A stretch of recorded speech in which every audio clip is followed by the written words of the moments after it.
think you may not see some of the interesting rugby some people expect from maybe the top 10 teams or thereabouts, maybe top 5 teams. There was really good competition between Mombasa Sports Club and Stallions. Yeah, and we move forward to the next game. This one features Daystar Falcons taking on Zetech Oaks. I think just Daystar Falcons looking to put their win in this tournament. Zetech Oaks, of course, promoted from Division 2. They won the Prinsloo edition, and they will want to go one better and retain themselves into the Division 1 at the end of this tournament. So they will make do with a win here. They really need it.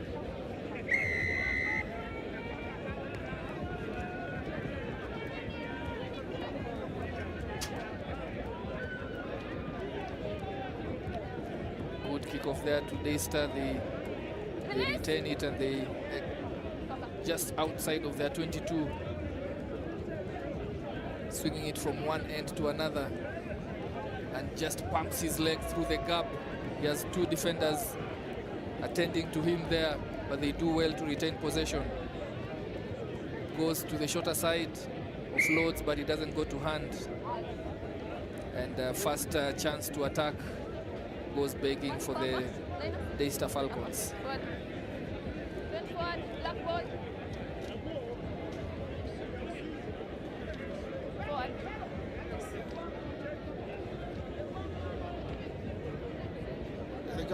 I've seen something in the racks here where in some instances it will be called sealing.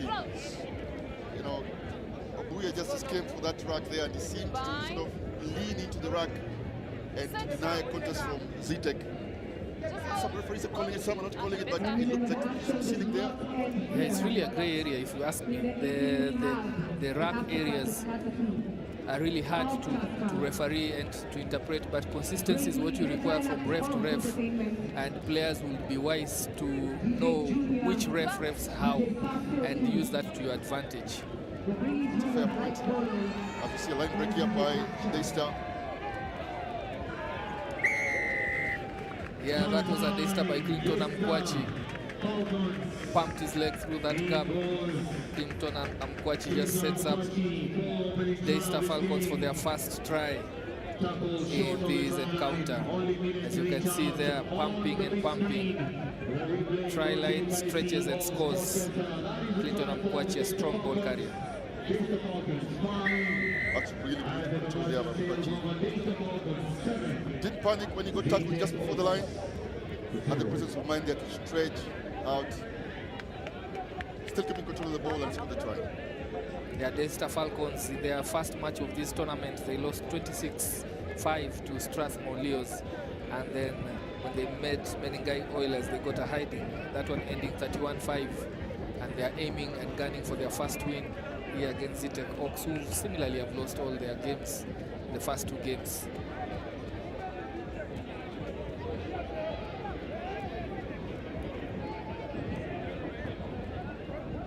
Just some teams like to play out of their 22. Sometimes it could be risky. It's a motivation for defense. If you're just defending a team and you're sort of 20 meters out of the try line, don't you just put pressure there? Yeah, you're literally able to choose what to do at that point as a defense. You have options because territory works for you. There's no pressure on you when you're defending 75 meters from your try line. All honors and all work is on the attacking team. The risk is all on the attacking team. Look, I do know that it works. You know, if you're good skill, you can spread the ball from one end to the other. Good ball carriers can take that risk. But in most cases, like this, in this case, it has happened. You know, you lose possession, you turn it over, and immediately you transition to defending. That's what we see here. Daystar Falcons with a strong carry there from Arnold Agonda. Ball in hand there is Nathan Sindoli. Just a pass not going to hand, but referee was playing advantage for an infringement there. I think it was an offside. And those are just some of the little things. Teams like Daystar, you know, Zetech, It's a sports club. Sometimes it may sound unfair to them, but that could have been a simple pass from Sinoli there. He just kept the ball to hand. Could have been a tie. Looked like an overlap, but the pass didn't go to hand. Lucky for them, they had a penalty. But you'd expect that within an overlap, especially in sevens, it's just a fixed end pass. Yeah, it's I guess at the end of the day, it's easier to coach. It is easy for us to just sit watching from the bench here. Maybe that's why some of the players are kicking the ball here to the commentary bench. Yeah, just an easy walk in there by Daystar Falcons, getting another 5-pointer. Eddie Wambugu showing and going, damming, stepping off his left foot, and the try line was just open for him to put it down. So tactically, like what you say, maybe receiving this kickoff, Zetech should rethink playing out of their 22. Should they consider something else? Not sure that kicking could be an option, or is it kick and chase? Or is it just maybe being a bit more deliberate about it, going wide, striking the ball a bit more in terms of those passes? Some of the passes are a bit late, but as you see that try there from Wambugu. Yeah, not successful with the conversion. Scores remain Daystar 12, Zetech 0. And yeah, you're right, Oscar, they should rethink how to exit, and not necessarily, if you do not have the skills to back yourself in those pressure moments when you have ball in your territory, then you can elect for other options. And Zetech here just putting themselves under pressure. This time round, they get the rub. Yeah, it looks like Obuya, I think, lost his footing there and hard on deck. There's nothing wrong in playing this. It's just that the passes are just a bit, at the right, just a bit slow. So it's easy for the defense just to shepherd it to the end, you know, and then defend here. Oh, yeah. He step out. Yeah, he did step out. Yeah, he stepped out. That wasn't good. Stepped out. Just ran short of space there on the touchline. There, just taking on his man, Brandon Deco, at the edge there. To be fair to them, they did get out of this, the 22, with the passing. Yeah, at least something to show in there for the attacking prowess here. Zetech not had a lot of ball to work with, but they do have the right territory if they can just target to turn over this line out. Crisp line out over the top from Daystar. Wambugu steps in and creates space for his center out, who was a winger to help him outside there, but he doesn't need him. He puts the afterburners, and Aldo Nagonda gets tries an offload as he was tackled. Eddie Wambugu just guilty of knocking it on. I think it was off his foot. I don't think he knocked on, just that he overkicked that. Very true, very true. He overkicked it and put it down tight in the try box. Going into the halftime, referee calls it for a break. Daystar leading 12, Zetech 0.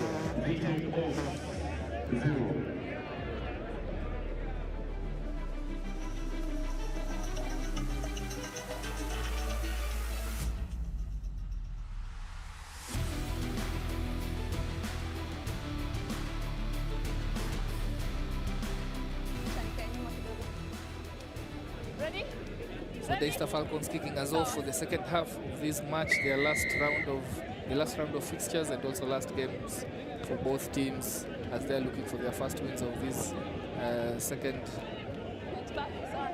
leg of the National 7 Circuit, Sportpesa National 7 Circuit. Daystar, of course, doing so well in the first half, leading 12-0. Eddie Wambugu identifies the space behind the defense, kicks and goes. It's one of the weapons he has in his arsenal, but knocks it on just short of the try line. Knock on first, right here. Well, Daystar coach Caleb Osire there will not be happy. This weekend doesn't have Patrick Odom. We do know Patrick Odom makes a difference in 80 team, let alone Daystar. Yeah, and what it does also, of course, is you know, when your talisman is off, everyone has to step up to the plate. Everyone has to come up and shoulder the responsibilities, and that really helps develop other players and shares the responsibility all around the 7 team players. Yeah, that's always the case. Patrick is out, gives another player an opportunity to come in here, as we see Wambugu just getting off to the bench. Subs from Zetech as well, Anderson Woodward coming in.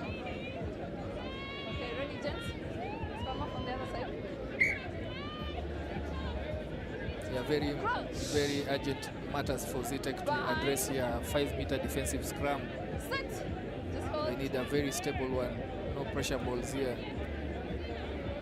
Ball is They out. do so with time to think of what to do. Carries it back into traffic. Tackler, roll away fast. Upper. Yeah, penalized there for not rolling away. That was Nathan Sindoli. But Zetech not using the ball well, spilling it and turning it over to Daystar. Very dangerous territory here. Again, both teams just It's a bit scrappy. guilty We're of going to so have many this one errors, here. handling errors, especially in contact. Yeah, I'm sure they start happy to be here. This is the wrong area to play for Zetech. Crouch. Scrum putting for Zetech here by Anderson Glory. 1-2. His team to leave this area. And perhaps play more rugby upfield. Set. Yes, not exiting, still in their 22, Hey, props, eh? absorbing all the pressure, scoreboard pressure too on their end, Crouch. not put in anything, still trailing. Zetech's main agenda for this tournament is to ensure that they finish in the top 12 and earn themselves a right to participate in the next leg of the National 7th Circuit. That will be the Christie Sevens, the 16th to 17th of August. Cheza, cheza. That's really good back pressure there for Tackle. Daystar. Outside, outside. Hands back. Straightening and going right at the center of the Zetech box defense, and slippery character there. Goes all the way, El Sindoli goes all the way to score another try for Daystar Falcons after a very good carry by Tony Ogoma to the Daystar Falcons. Still enjoys that moment.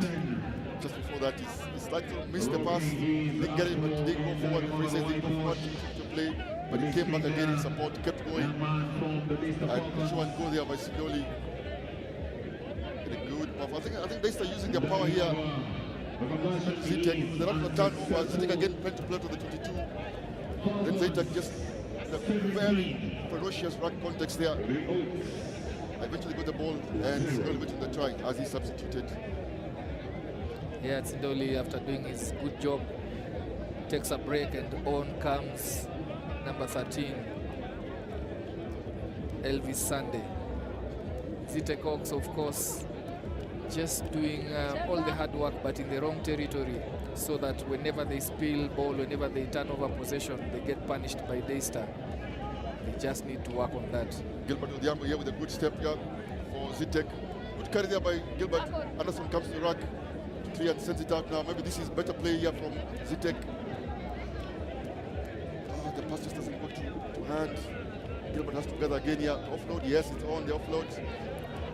And interplay again, pass, yes, keeping the ball alive here. There's a decent man, give the pass, yes, he Good goes. vision. Looks like there's a cross-cover tackle here. Coming in, another Good offload. support play. Jump over the player. Oh, she scored the one there, goes straight to the man when he got to the corner. He had the space on the outside. Oh no! Yeah, He butchers that one. gets held up. He had the space on the outside. Gets He just held got up. to the corner. Oh, Yeah, after such a wonderful spurt of, attacking phase here, offloading at the right moments, support all the way. Elijah, he had the presence of mind to do a hurdle jump there, that last tackle attempt. But sort of Yeah, that is one lack score the that they awareness, will just rule. could have gone to the corner and scored the turnover. Fantastic sevens of rugby from Zetech. They do have the ball. Gents, hold it, make it better. Yeah, Referee they says get held up in sevens. That's not a goal line drop. It's a 5-meter for the attacking team, and it seems they get it right and score this time round.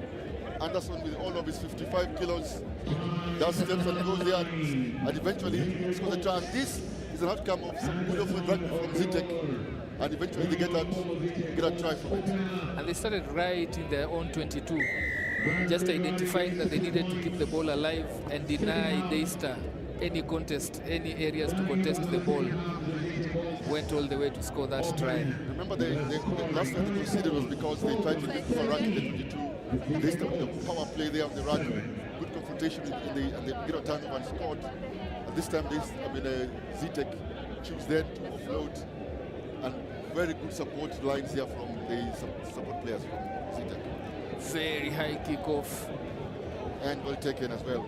Well taken, yeah, by Daystar, and they are able to consolidate that, but they got held up and turned over. Zetech doing the right thing, turned it over immediately. That's also the other danger of waiting too long to come down after you've been hoisted to receive that ball. It gives the opportunity to the defense. Let's have the scrum.